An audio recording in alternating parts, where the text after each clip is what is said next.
Tenez, ces tasses par exemple. Elles sont profondes, un peu comme un verre à pied. Elles sont en faïence, en porcelaine ou en grès et n'ont pas de anse. On les appelle des mazagrans. Et leur drôle de nom a une histoire bien particulière. Mazagran, au départ, c'est le nom d'une petite ville algérienne, à l'est d'Oran. À partir de 1830, la France se lance dans la conquête de l'Algérie. Plusieurs batailles ont lieu, dont celle de Mazagran en février 1840.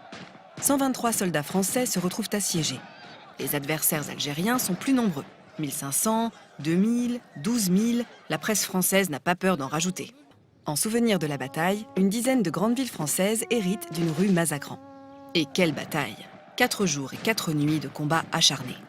On dit que les soldats français, épuisés, se donnaient du courage en buvant du café allongé avec de l'eau froide ou de l'eau de vie, s'ils en trouvaient. À leur retour en France, les soldats importèrent cette habitude. Dans la langue française, mazagran désigne bientôt ce café froid allongé qu'on boit comme en Algérie et qu'on sert dans des sortes de verres en grès typiques. À l'usage, ces verres ont fini par prendre le nom de leur contenu et se sont appelés, eux aussi, mazagran. Jusqu'aux années 70, le mazagran était la tasse qu'il fallait avoir dans les salons français. Bon, on en trouve encore en France, et en Allemagne aussi.